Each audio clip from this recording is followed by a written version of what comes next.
Hello, जय हिंद, नमस्कार दोस्तों। आप सभी का स्वागत है आपके अपने YouTube channel online GK free classes में।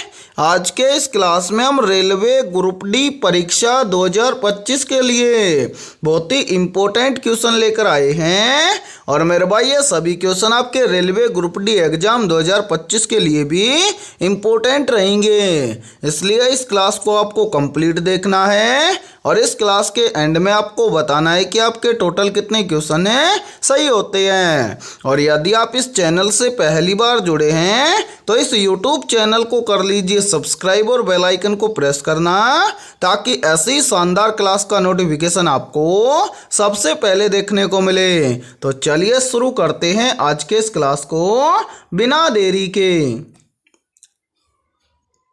पहला प्रश्न है आप सभी के सामने, निम्न में से कौन सा जलप्रपात कर्नाटक राज्य में स्थित है? ऑप्शन ए है जोग जलप्रपात, ऑप्शन बी है दूधसागर जलप्रपात, ऑप्शन सी है झरना जलप्रपात और ऑप्शन डी है चित्रकूट जलप्रपात। तो यहाँ पर देखिए इन चारों में से करेक्ट आंसर हो जाएगा सभी का ऑप्शन है ए, यानी कि इनमें से जो जोग जलप्रपात है ये कर्नाटक राज्य में स्थित है। तो पहले प्रश्न के अंदर करेक्ट आंसर हो जाएगा सभी का ऑप्शन है ए। तो चलिए फिर अगला प्रश्न देखते हैं। दूसरा प्रश्न है आप सभी के सामने, भारतीय जनसंघ की स्थापना किसने की थी? मेरे भाई मोस्ट इंपोर्टेंट प्रश्न है ये, तो जल्दी से बताइए इन चारों में से करेक्ट आंसर है क्या होगा। आपसे पूछा गया है कि भारतीय जनसंघ की स्थापना किसने की थी। तो यहाँ पर देखिए इन चारों में से करेक्ट आंसर हो जाएगा सभी का ऑप्शन है बी, यानी कि भारतीय जनसंघ की स्थापना की थी श्यामा प्रसाद मुखर्जी ने। तो दूसरे प्रश्न के अंदर करेक्ट आंसर हो जाएगा सभी का ऑप्शन है बी। तो चलिए फिर अगला प्रश्न देखते हैं। तीसरा प्रश्न है आप सभी के सामने, किस गवर्नर जनरल के समय रेल सेवा की शुरुआत हुई थी? मेरे भाई ये प्रश्न भी इम्पोर्टेंट प्रश्न है, तो जल्दी से बताइए इन चारों में से करेक्ट आंसर है क्या होगा। आपसे पूछा गया है कि किस गवर्नर जनरल के समय रेल सेवा की शुरुआत हुई थी। तो यहाँ पर देखिए इन चारों में से करेक्ट आंसर हो जाएगा सभी का ऑप्शन है ए, यानी कि लॉर्ड डलहौजी गवर्नर जनरल के समय में रेल सेवा की शुरुआत हुई थी।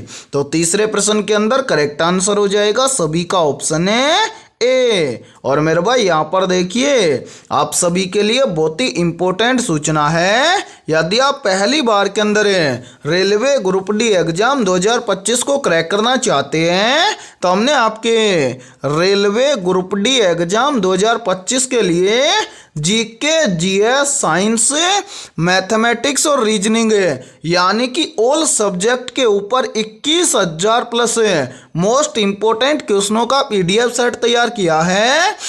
और जो भी अभ्यर्थी पीडीएफ सेट लेना चाहता है वो हमारे इस व्हाट्सएप नंबर पर कांटेक्ट करके ले सकता है। और मेरे भाई इस पीडीएफ सेट की प्राइस हमने रखी है मात्र और मात्र 51 रुपये, यानी कि नामात्र फीस के अंदर आपको मोस्ट इंपोर्टेंट 21,000 प्लस क्वेश्चनों का पीडीएफ सेट दिया जाएगा। और मैं आप सभी को एक गारंटी देता हूँ, यदि आप रेलवे एग्जाम से पहले इन सभी क्वेश्चनों को अच्छे से तैयार कर लेते हो तो आप पहली बार के अंदर रेलवे ग्रुप डी एग्जाम 2025 को क्रैक कर जाओगे। ठीक है, तो चलिए फिर अगला प्रश्न देखते हैं। चौथा प्रश्न है आप सभी के सामने, किस स्वतंत्रता सेनानी को नेताजी कहा जाता है? ऑप्शन ए है सुभाष चंद्र बोस को, ऑप्शन बी है चंद्रशेखर आजाद को, ऑप्शन सी है भगत सिंह को और ऑप्शन डी है बाल गंगाधर तिलक को। तो जल्दी से बताइए इन चारों में से करेक्ट आंसर है क्या होगा। आपसे पूछा गया है कि किस स्वतंत्रता सेनानी को नेताजी कहा जाता है। तो यहाँ पर देखिए इन चारों में से करेक्ट आंसर हो जाएगा सभी का ऑप्शन है ए यानी कि सुभाष चंद्र बोस को नेताजी कहा जाता है। तो चौथे प्रश्न के अंदर करेक्ट आंसर हो जाएगा सभी का ऑप्शन है ए। तो चलिए फिर अगला प्रश्न देखते हैं। पांचवा प्रश्न है आप सभी के सामने, जल का घनत्व अधिकतम किस तापमान पर होता है?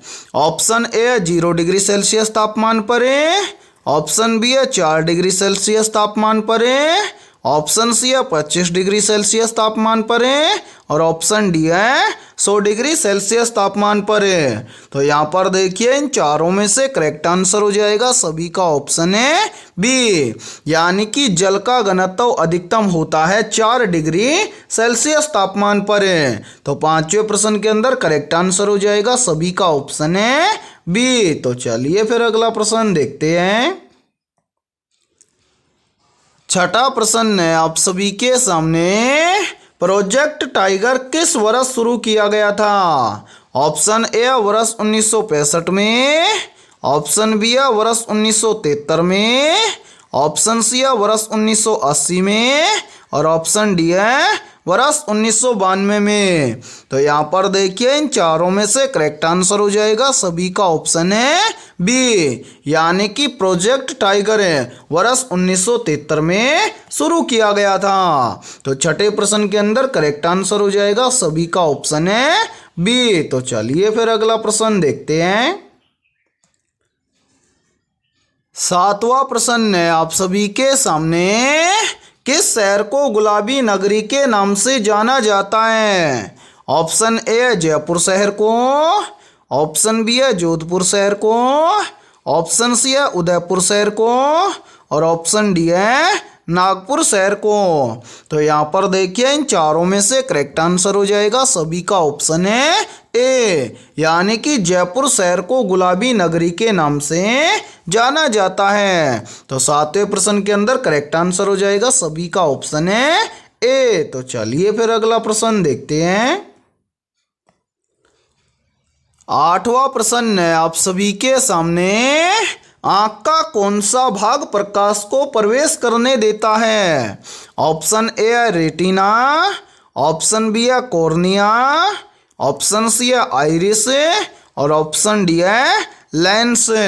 तो यहाँ पर देखिए इन चारों में से करेक्ट आंसर हो जाएगा सभी का ऑप्शन है बी, यानी कि आंख का कॉर्निया भाग प्रकाश को प्रवेश करने देता है। तो आठवें प्रश्न के अंदर करेक्ट आंसर हो जाएगा सभी का ऑप्शन है बी। तो चलिए फिर अगला प्रश्न देखते हैं।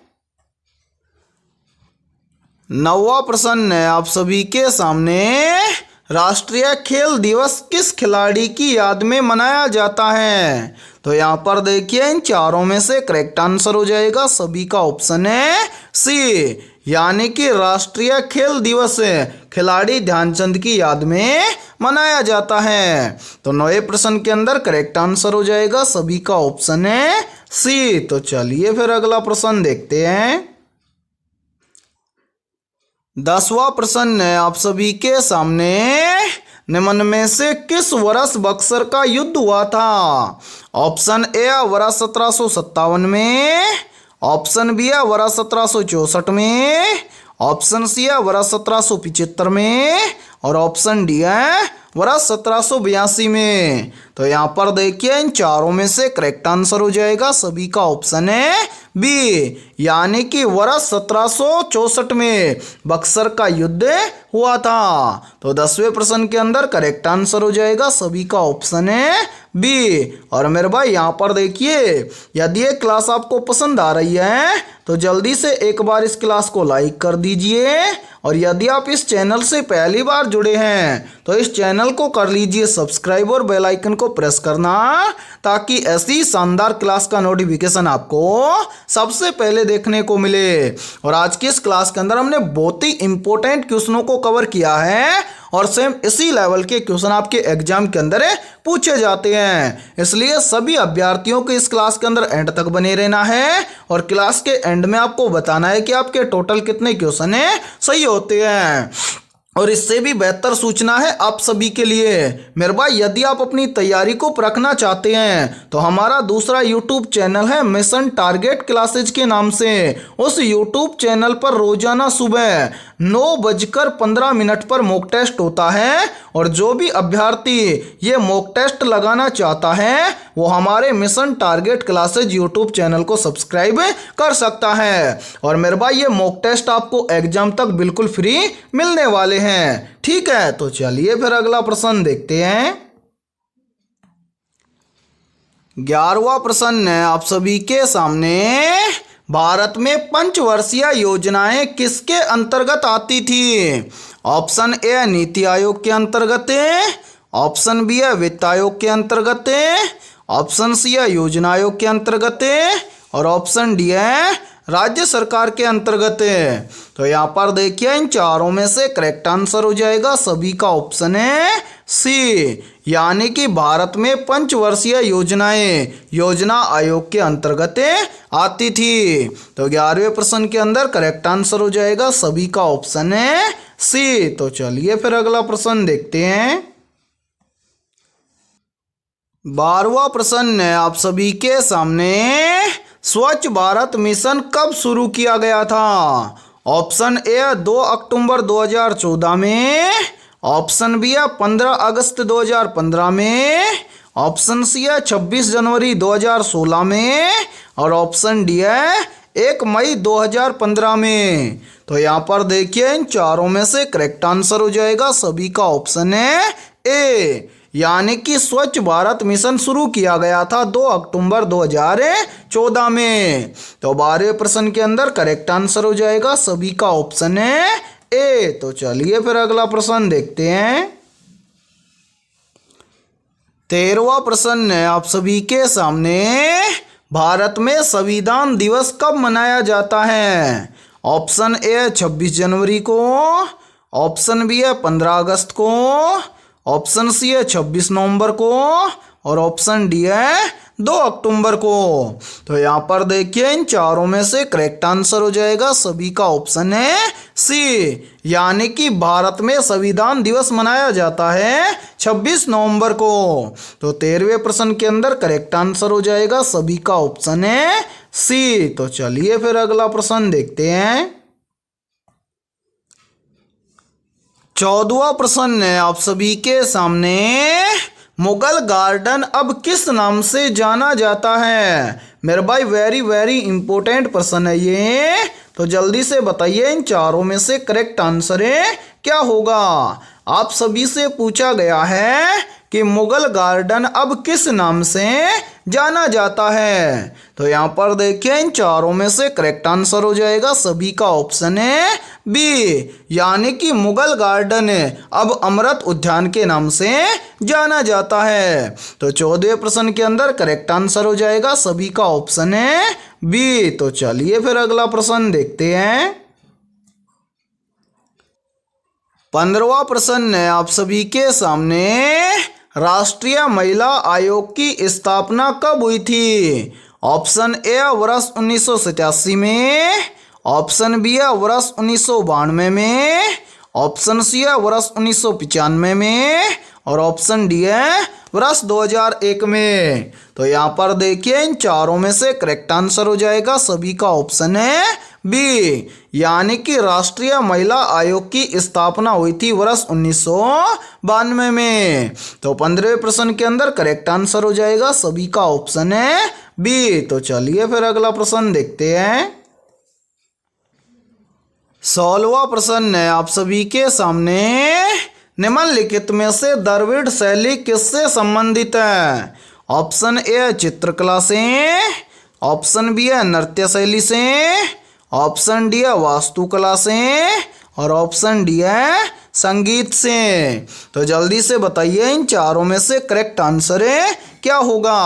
आपसे पूछा गया है कि निम्नलिखित में से द्रविड़ शैली किससे संबंधित है। तो यहाँ पर देखिए इन चारों में से करेक्ट आंसर हो जाएगा सभी का ऑप्शन है सी, यानी कि द्रविड़ शैली वास्तुकला से संबंधित है। तो 16वें प्रश्न के अंदर करेक्ट आंसर हो जाएगा सभी का ऑप्शन है सी। तो चलिए फिर अगला प्रश्न देखते हैं। 17वां प्रश्न है आप सभी के सामने, निम्न में से कच्छकारण किस राज्य में स्थित है? ऑप्शन ए है राजस्थान राज्य में, ऑप्शन बी है गुजरात राज्य में, ऑप्शन सी है पंजाब राज्य में और ऑप्शन डी है महाराष्ट्र राज्य में। तो यहाँ पर देखिए इन चारों में से करेक्ट आंसर हो जाएगा सभी का ऑप्शन है बी, यानी कि कच्छकारण गुजरात राज्य में स्थित है। तो 17वें प्रश्न के अंदर करेक्ट आंसर हो जाएगा सभी का ऑप्शन है बी। तो चलिए फिर अगला प्रश्न देखते हैं। 18वां प्रश्न है आप सभी के सामने, निम्न में से सांबर झील किस राज्य में स्थित है? ऑप्शन ए है उत्तर प्रदेश राज्य में, ऑप्शन बी है हरियाणा राज्य में, ऑप्शन सी है राजस्थान राज्य में और ऑप्शन डी है गुजरात राज्य में। तो जल्दी से बताइए इन चारों में से करेक्ट आंसर है क्या होगा? आपसे पूछा गया है कि निम्न में से सांबर झील किस राज्य में स्थित है। तो यहाँ पर देखिए इन चारों में से करेक्ट आंसर हो जाएगा सभी का ऑप्शन है सी, यानी कि सांबर झील राजस्थान राज्य में स्थित है। तो 18वें प्रश्न के अंदर करेक्ट आंसर हो जाएगा सभी का ऑप्शन है सी। तो चलिए फिर अगला प्रश्न देखते हैं। 19वां प्रश्न है आप सभी के सामने, कौन सी अधातु द्रव अवस्था में पाई जाती है? मेरे भाई मोस्ट इंपोर्टेंट प्रश्न है ये, तो जल्दी से बताइए इन चारों में से करेक्ट आंसर है क्या होगा? आपसे पूछा गया है कि कौन सी अधातु द्रव अवस्था में पाई जाती है। तो यहाँ पर देखिए इन चारों में से करेक्ट आंसर हो जाएगा सभी का ऑप्शन है सी, यानी कि ब्रोमीन अधातु द्रव अवस्था में पाई जाती है। तो 19वें प्रश्न के अंदर करेक्ट आंसर हो जाएगा सभी का ऑप्शन है सी। और मेरे भाई यहाँ पर देखिए यहीं से एक क्वेश्चन और बनता है और ये क्वेश्चन भी काफी बार एग्जाम के अंदर रिपीट होता है। प्रश्न बनता है कि कौन सी धातु द्रव अवस्था में पाई जाती है? तो याद रखना जो पारा धातु है मेरे भाई, ये पारा धातु द्रव अवस्था में पाई जाती है। ठीक है, और इसी के साथ में देखिए आप सभी के लिए बहुत ही इंपॉर्टेंट सूचना है। यदि आप पहली बार के अंदर रेलवे ग्रुप डी एग्जाम 2025 को क्रैक करना चाहते हैं तो हमने आपके रेलवे ग्रुप डी एग्जाम 2025 के लिए लगभग 21,000 प्लस मोस्ट इंपोर्टेंट क्वेश्चनों का पीडीएफ सेट तैयार किया है। और जो भी अभ्यर्थी ये पीडीएफ सेट लेना चाहता है वो हमारे इस व्हाट्सएप नंबर पर कांटेक्ट करके ले सकता है। व्हाट्सएप नंबर है 7374826893। ये हमारा व्हाट्सएप नंबर है। इस व्हाट्सएप नंबर पर आप कांटेक्ट करके इस पीडीएफ सेट को ले सकते हैं। और मेरे भाई इस पीडीएफ सेट की प्राइस हमने रखी है मात्र और मात्र 51 रुपये, यानी कि 51 रुपये की फीस के अंदर आपको 21,000 प्लस रामबाण क्वेश्चनों का पीडीएफ सेट दिया जाएगा। और मैं आप सभी को एक गारंटी देता हूं, यदि आप ग्रुप डी एग्जाम से पहले इन 21,000 क्वेश्चनों को अच्छे से तैयार कर लेते हो तो आप पहली बार के अंदर रेलवे ग्रुप डी एग्जाम को क्रैक कर जाओगे। और मेरे भाई ये सभी क्वेश्चन आपको सॉल्यूशन के साथ में मिलने वाले हैं। ठीक है, तो चलिए फिर अगला प्रश्न देखते हैं। 20वां प्रश्न है आप सभी के सामने, किस झील को भारत की सबसे बड़ी खारे पानी की झील कहा जाता है? तो यहाँ पर देखिए इन चारों में से करेक्ट आंसर हो जाएगा सभी का ऑप्शन है ए, यानी कि चिल्का झील को भारत की सबसे बड़ी खारे पानी की झील कहा जाता है। तो 20वें प्रश्न के अंदर करेक्ट आंसर हो जाएगा सभी का ऑप्शन है ए। तो मेरे भाई आज की इस क्लास के अंदर इतना ही। यदि ये क्लास आपको पसंद आई है तो जल्दी से एक बार इस क्लास को लाइक कर दीजिए। और यदि आप इस चैनल से पहली बार जुड़े हैं तो इस चैनल को कर लीजिए सब्सक्राइब और बेल आइकन को प्रेस करना, ताकि ऐसी शानदार क्लास का नोटिफिकेशन आपको सबसे पहले देखने को मिले।